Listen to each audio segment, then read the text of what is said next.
Hello friends, स्वागत है आपका आपके अपने YouTube channel Sonu RBC and CBSE classes में। तो दोस्तों, हमारी जो लास्ट वीडियो थी उसके अंदर हम पढ़ रहे थे आपके लेंसों के बारे में, जिसने हमने हमारे जो अवतल लेंस होते हैं और साथ में जो आपके उत्तल लेंस होते हैं उनके प्रतिबिंब निर्माण की जो स्थितियां होती हैं उनका हमने अध्ययन कर लिया था। तो आज को जो हमारा वीडियो है वो इसके नेक्स्ट पार्ट पर है, जो कि है गोली लेंसों के लिए चिन्ह परिपाटी। तो जैसे कि हमने दर्पण के लिए हमने पढ़ा था कि हमारे दर्पण के अंदर हम जो फोकस दूरी लेते हैं, जो हमारा स्मॉल यू होता है बिंब की दूरी, प्रतिबिंब की दूरी स्मॉल वी होता है, आपके प्रतिबिंब की ऊंचाई और बिंब की जो ऊंचाई होती है उनके लिए हम कुछ चिन्हों का यूज करते हैं, यानी कि किस चीज को हमें धनात्मक लेना है और किस चीज को हमें ऋणात्मक लेता है। लेकिन ये सीखने के लिए हमें एक चिन्ह परिपाटी की आवश्यकता होती है, जो कि हमने वहां पर दर्पणों के लिए कार्तीय चिन्ह परिपाटी यूज मिली थी। ठीक उसी प्रकार वही चिन्ह परिपाटी हम यहाँ पर आपके लेंसों के लिए भी उपयोग में लेने वाले। तो फर्स्ट जो आपका पॉइंट है वह है कि सभी दूरियां लेंसों के प्रकाशिक केंद्र से मापी जाती है।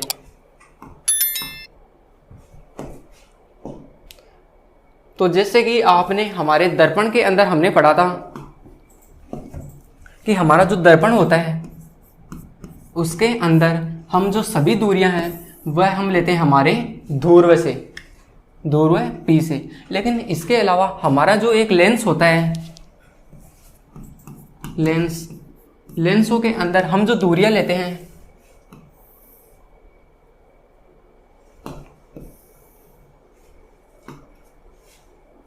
तो लेंसों के अंदर हमारी सभी दूरियां हम लेते हैं आपके प्रकाशिक केंद्र O से, यानी यहां पर जो आपका प्रकाशिक केंद्र O आ जाएगा यहां से हम इसकी सभी दूरियां लेते हैं। तो इस ओर की दूरियां आपकी बिंब दूरी हो जाएगी या प्रतिबिंब की दूरी हो जाएगी। इसके अलावा अगर हम आपके प्रतिबिंब की ऊंचाई लेते हैं तो वह अगर वो हमारे मुख्य अक्ष के नीचे की ओर बन रही है तो उसकी जो लंबाई मापेंगे हम उसके मुख्य अक्ष से मापेंगे। इसके अलावा अगर बिंब होता है तो बिंब की ऊंचाई हम मुख्य अक्ष के ऊपर लेते हैं तो उसकी जो ऊंचाई मापेंगे हम वो मापेंगे इसके मुख्य अक्ष से ऊपर की ओर। तो ये था हमारे कुछ पॉइंट, जिसके अंदर हम ये पढ़ते हैं कि हमारे लेंसों के अंदर जो हम लंबाई मापते हैं वह हम मापते हैं इसके प्रकाशिक केंद्र O से। इसके साथ ही जैसे हमने आपके दर्पण के अंदर पढ़ा था कि आपके दर्पण के बाएं ओर की जो दूरियां होती हैं वह होती है आपके नेगेटिव, और इसके साथ ही आपके जो दर्पण के दाएं ओर की जो दूरियां होती हैं वो होती है पॉजिटिव। तो यही रूल हम आपके लेंसों के अंदर भी काम में लेते हैं। आपके लेंसों के अंदर आपके बाएं ओर की दूरियां भी होती है आपकी नेगेटिव और दाएं ओर की दूरियां होती हैं पॉजिटिव। इसके साथ ही आपके मुख्य अक्ष के ऊपर की ओर जो दूरियां होती है वह होती है आपकी पॉजिटिव, और जो मुख्य अक्ष के नीचे की ओर जो दूरियां होती हैं वो होती है नेगेटिव। इसके साथ ही एक और बात हमें आपके लेंसों के लिए ध्यान में रखने की होती है कि हमारे जो एक उत्तल लेंस होता है,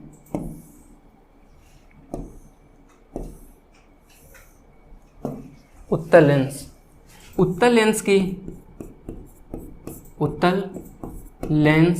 की तो आपके जो उत्तल लेंस होता है, उत्तल लेंस की जो फोकस दूरी होती है वो हम लेते हैं पॉजिटिव। उत्तल लेंस की फोकस दूरी पॉजिटिव वो हम धनात्मक लेते हैं। लेकिन अगर आपका जो लेंस है वह अवतल लेंस हो, अवतल लेंस, तो अवतल लेंस की जो फोकस दूरी होगी आपकी लेंसों के लिए तो वो होगी आपकी नेगेटिव, यानी वो हो जाएगी आपकी ऋणात्मक। तो ये जो कुछ पॉइंट है जो हम आपके लेंसों के लिए उपयोग में लेते हैं, क्योंकि ये जो पॉइंट है आपके काफ़ी ज़्यादा इंपॉर्टेंट होते हैं आपके न्यूमेरिकलों के अंदर। जब हम एक आंकिक प्रश्न है वह सोल्व करते हैं तब हमारे उन्हें चिन्हों को समझना हमारे लिए आवश्यक हो जाता है। तो सबसे पहला हमारा पॉइंट है कि जो हम सभी दूरियां होती है लेंसों की वो हम मापते हैं इसके प्रकाशिक केंद्र O से। सेकंड जो हमारा पॉइंट है वह है कि हमारी जो उत्तल लेंस होती है उसकी फोकस दूरी हमेशा धनात्मक होती है, और जो हमारा अवतल लेंस होता है उसकी जो आपकी फोकस दूरी होती है वह होती है ऋणात्मक। थर्ड जो हमारा पॉइंट है वह है कि हमारा जो एक प्रकाशिक केंद्र O होता है इसके बाएं ओर की जो दूरियां होती हैं वो हम लेते हैं आपके ऋणात्मक, और दाएं ओर की जो दूरियां होती हैं वो होती है आपके धनात्मक। इसके साथ ही आपका जो फोर्थ पॉइंट है वह है कि आपका जो बिंब की दूरी होती है आपकी U, और आपके प्रतिबिंब की जो दूरी होती है V, फोकस दूरी स्मॉल f, और आपके बिंब की जो ऊंचाई होती है h, और आपके प्रतिबिंब की जो ऊंचाई होती है h डैश। इनका मान हम उचित चिन्हों के द्वारा उपयोग में लेते हैं। तो हम चिन्हों के द्वारा किस तरह से इनका जो चिन्ह है वह परिवर्तित होता है ये हमने जान लिया था दर्पणों के अंदर भी। तो वही नियम आपके यहाँ पर लेंसों के अंदर उपयोग में होते हैं। तो ये थे आपके कुछ नियम कि अगर हमारे जो लेंस होते हैं उनके लिए हमें चिन्हों का प्रयोग किस तरह से करना है। नेक्स्ट जो हमारा टॉपिक आता है वह आता है आपका लेंस सूत्र। तो जैसे कि हमने आपके दर्पणों के अंदर हमने पढ़ा था कि हमारे दर्पणों के अंदर आपकी जो फोकस दूरी होती है स्मॉल एफ, दर्पणों के लिए हमारी बात हो रही है गोली दर्पणों के लिए। तो गोली दर्पणों के लिए हमने फोकस दूरी स्मॉल एफ, बिंब दूरी स्मॉल यू तथा जो प्रतिबिंब की जो दूरी होती है स्मॉल वी, इन तीनों के मध्य में एक संबंध स्थापित किया था जिसका हमने नाम दिया था दर्पण सूत्र। और वहाँ पर जो हमारे पास दर्पण सूत्र प्राप्त हुआ था वह था आपका 1/f equal to 1/u plus 1/v। तो ये दर्पण सूत्र हमारा वहाँ पर प्राप्त हुआ था। ठीक इसी प्रकार आपके लेंसों के लिए भी हम f, u और v के मध्य एक संबंध स्थापित करते हैं। लेंसों के लिए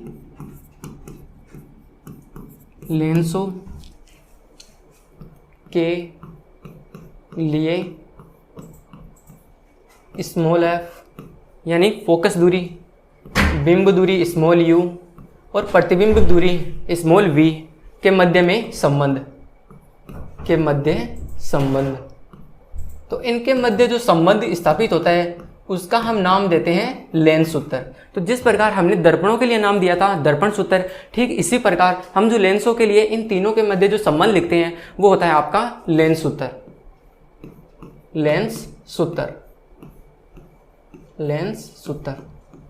तो लेंस सूत्र जो होता है आपका वह होता है 1/f equal to 1/v minus का 1/u। तो ये आपका एक लेंस सूत्र होता है। तो ये आपको ध्यान में रखने की जरूरत है। आपका जो लेंस सूत्र है वह काफ़ी ज़्यादा इंपॉर्टेंट है आपके आंकिक प्रश्नों के लिए, क्योंकि आंकिक प्रश्नों के अंदर जैसे कि हमने दर्पणों के लिए पढ़ लिया था, हमारा जो एक आंकिक प्रश्न होता है उसके अंदर हमारे पास f का मान दिया हुआ होता है, u का मान दिया होता है और हमारे पास जो हमारा v का मान है वह पूछ लिया होता है, या फिर इनमें से किन्हीं दो का मान देकर हमारे पास तीसरे का मान पूछा जा सकता है। और हम जो इनके साथ जो चिन्ह का उपयोग करते हैं उसके लिए हम आपके उपयोग करते हैं कार्तीय चिन्ह परिपाटी। दर्पणों के लिए कार्तीय चिन्ह परिपाटी और लेंसों के लिए भी कार्तीय चिन्ह परिपाटी। तो ये था आपका लेंस सूत्र, जिसके अंदर हम लिखते हैं कि आपके गोली दर्पणों की तरह ही आपके लेंसों के लिए भी आपकी जो बिंब दूरी होती है स्मॉल यू, प्रतिबिंब दूरी होती है स्मॉल वी और इसके साथ ही आपकी जो फोकस दूरी होती है स्मॉल एफ के मध्य में एक संबंध स्थापित करते हैं, जिसे हम कहते हैं आपका लेंस सूत्र, जो कि होता है आपका 1/f equal to 1/v minus का 1/u। तो ये जो आपका ये सूत्र यहाँ पर निकल के आता है ये काफ़ी ज़्यादा इम्पोर्टेंट है, तो ये आपको याद रखना है। अब हम बढ़ते हैं इसके नेक्स्ट टॉपिक की ओर। तो आपका जो नेक्स्ट टॉपिक है वह है आपके लेंस की आवर्धन क्षमता। तो जिस प्रकार हमने आपके जो दर्पणों के अंदर भी आवर्धन क्षमता का अध्ययन किया था, तो दर्पणों के अंदर हमने आपकी जो दर्पणों के लिए यहाँ मैं आपको दर्पणों के साथ साथ इसलिए पढ़ा रहा हूँ तो कि आप हमारे जो लेंस होते हैं और जो दर्पण होते हैं इनके मध्य में संबंध आप आसानी से देख सकते हैं। दर्पणों के लिए आवर्धन क्षमता,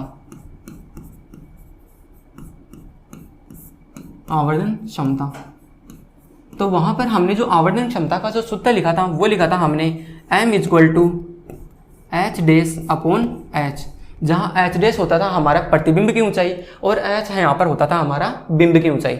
और इनका हमारा जो आपके बिंब की दूरी स्मॉल u और हमारी जो प्रतिबिंब की दूरी होती थी स्मॉल v, इनके साथ में हमारा जो संबंध था वो था माइनस का v/u। तो हमारी जो आवर्धन क्षमता थी वो हमें बताती कि हमारा जो प्रतिबिंब का जो आकार है वह हमारे वस्तु के आकार से कितना गुना अधिक है। इसी प्रकार हमारे लेंसों के लिए भी हम जो आवर्धन क्षमता वह भी लागू करते हैं।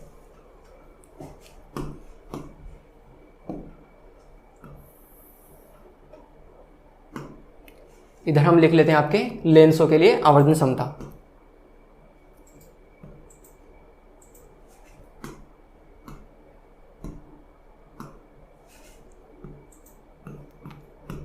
लेंसों के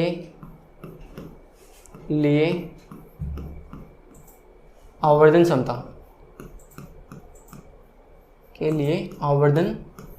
क्षमता तो वही फॉर्मूला हमारे यहाँ पर लेंसों के लिए भी लागू होने वाला है। तो लेंसों के लिए जो आपके आवर्धन क्षमता का जो सूत्र होगा वह होगा आपका m = h dash upon h, जहाँ h डैश होगी आपके प्रतिबिंब की ऊंचाई और h होगी आपकी बिंब की ऊंचाई। लेकिन इसका जो आपके हमारे जो प्रतिबिंब की जो दूरी होती थी स्मॉल v और आपके जो बिंब की दूरी होती थी स्मॉल u, इसके साथ में जो संबंध होगा वह होगा आपका v/u। यहाँ पर जो आपका संबंध होगा वो होगा आपका v/u। तो ये बात आपको ध्यान में रखने की जरूरत है कि आपका जो हमारा दर्पण के लिए जो आवर्धन क्षमता का जो फॉर्मूला होता है उसमें आपके v/u के आगे हम ऋणात्मक चिन्ह उपयोग में लेते हैं, लेकिन लेंसों के लिए हम ऐसा नहीं करते। लेंसों के लिए आपका जो v/u होगा वो आपका धनात्मक होगा। तो ये था आपका लेंसों के लिए आवर्धन क्षमता। तो जैसे कि किसी लेंस द्वारा उत्पन्न आवर्धन प्रतिबिंब की ऊंचाई तथा वस्तु की ऊंचाई का अनुपात होता है, जो कि हमने फॉर्मूला के अंदर पढ़ा था। तो m आपका होता है प्रतिबिंब की ऊंचाई और बट्टे में होता है आपकी बिंब की ऊंचाई, जिसे हम लिखते हैं आपका h डैश अपॉन h, जहाँ h डैश हो गई आपके प्रतिबिंब की ऊंचाई और h होती है आपकी बिंब की ऊंचाई। नेक्स्ट है आपका कि आवर्धन का u जो हमारा बिंब की दूरी होती है वह, और v हमारी जो प्रतिबिंब की दूरी होती है, इसके मध्य में जो संबंध होता है वह होता है आपका m = h dash upon h और इक्वल टू होता है आपका v/u, जहाँ v/u हम लेते हैं आपका धनात्मक। ये था आपका लेंस का आवर्धन क्षमता। अब है आपका नेक्स्ट टॉपिक जो है लेंस की क्षमता।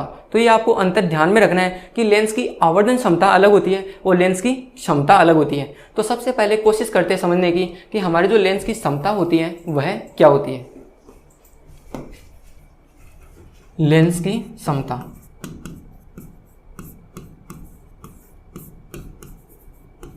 लेंस की क्षमता। तो जैसे कि हमने पहले भी लेंसों के अंदर पढ़ा होता है कि हमारा जो एक उत्तल लेंस होता है, एक उत्तल लेंस आने वाली प्रकाश किरणों को, अगर इसके ऊपर कोई प्रकाश किरण आपतित होती है तो ये आने वाली प्रकाश किरणों को एक जगह पर केंद्रित करने का कार्य करता है। ये आपका ये कोई बिंदु हो गया जहाँ पर जो आपका लेंस है वह आने वाली प्रकाश किरणों को केंद्रित कर रहा है, यानी कह सकते हैं कि अभिसरित कर रहा है, अभिसरित कर रहा है। इसके साथ ही हमने जो आपके अवतल लेंस के अंदर पढ़ा था कि जो हमारा एक अवतल लेंस होता है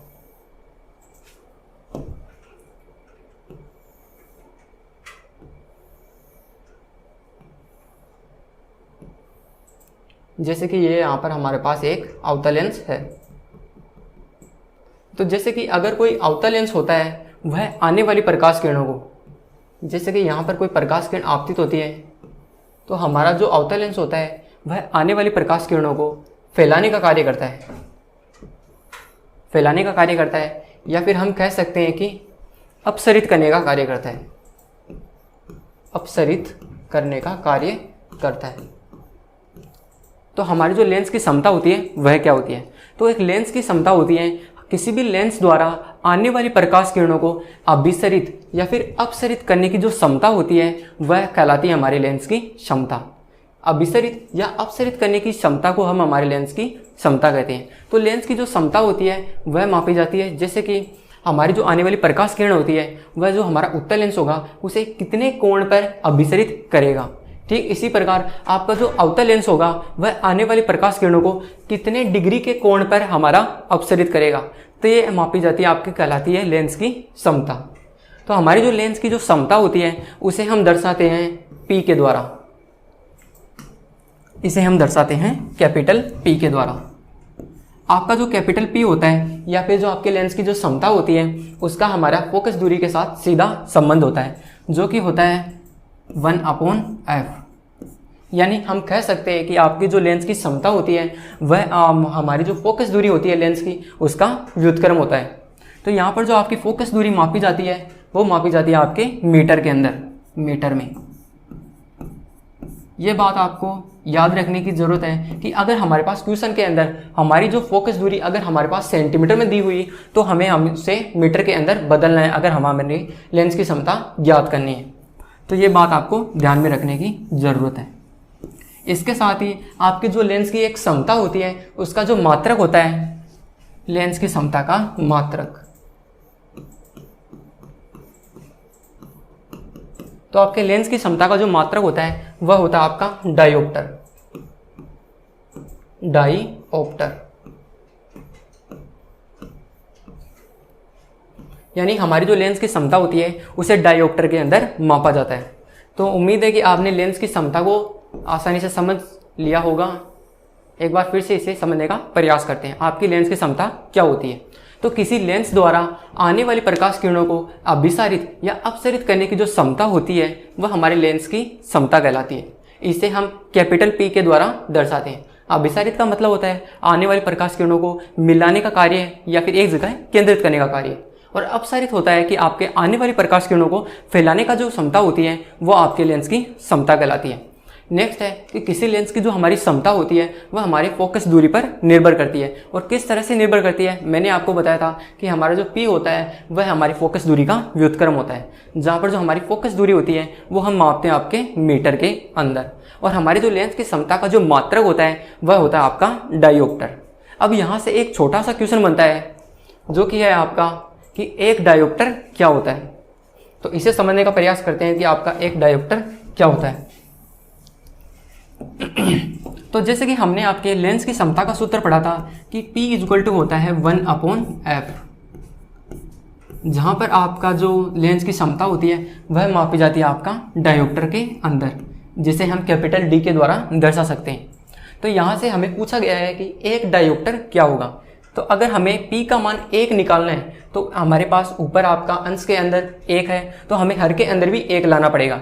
यानी कि हम मान लेते हैं कि हमारी जो फोकस दूरी है लेंस की वह है 1 मीटर। याद रखिएगा 1 सेंटीमीटर नहीं, 1 मीटर। 1 मीटर। तब अगर हम इस सूत्र के अंदर अप्लाई करते हैं तो आ जाएगा 1/f की जगह आ जाएगा आपका 1। तो यहाँ पर आ जाएगा 1 डायोप्टर। ये होता है आपका एक डायोप्टर की परिभाषा। यानी कि हम कह सकते हैं कि आपका 1 मीटर की फोकस दूरी वाले लेंस की जो क्षमता होती है वह एक डायोप्टर कहलाती है। इसके साथ ही हम कह सकते हैं आपका जो एक डायोप्टर होता है वह होता है आपका 1 मीटर इनवर्स।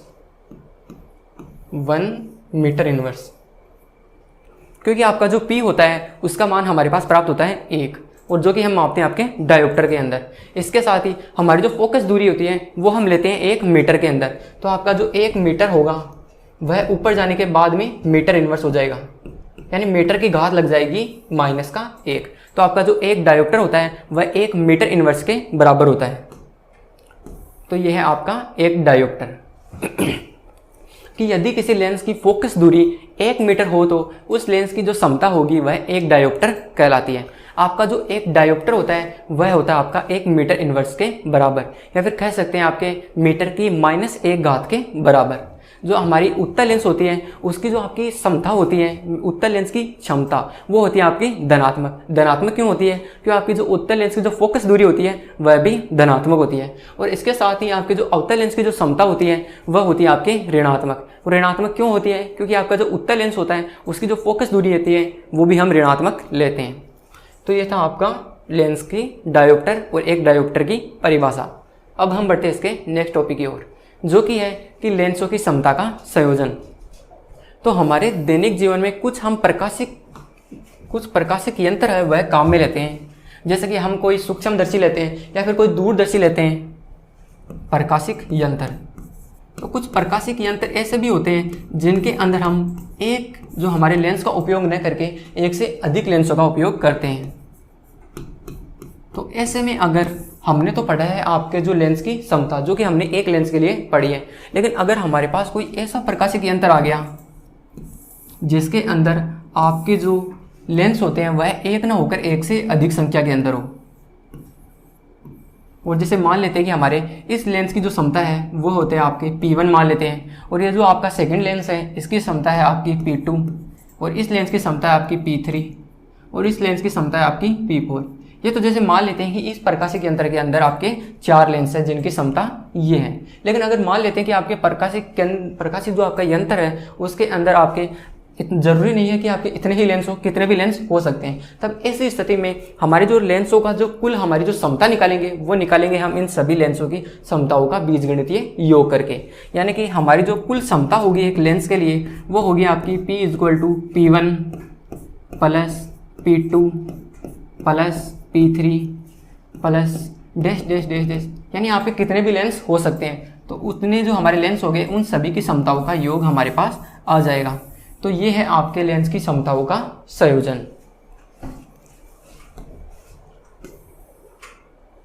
लेंस की समताओं का संयोजन। तो कुछ प्रकाशिक यंत्रों के अंदर हमारे जो एक प्रतिबिंब बनता है उसे सुस्पष्ट या फिर आवर्धित का मतलब है बड़ा करके देखने के लिए हम इनमें एक से अधिक लेंसों का उपयोग हम करते हैं। तब ऐसी स्थिति में इस प्रकार के यंत्रों में आपके जो लेंसों की कुल क्षमता होगी वह होगी आपके इन सभी लेंसों की जो हमारी क्षमता होगी P1 हो गई, P2 हो गई, डैश डैश आपके जो से n लेंस है तो उनकी क्षमता NPN हो जाएगी। तो इस प्रकार जो हमारे लेंस होगी, लेंसों की जो कुल क्षमता हो जाएगी उन सभी लेंसों की क्षमताओं का बीजगणितीय योग होगी, जो कि होगी आपकी P = P1 plus P2 plus P3 और डैश डैश डैश डैश आपके जितने लेंस हो गए उन सभी क्षमताओं का योग हो जाएगी।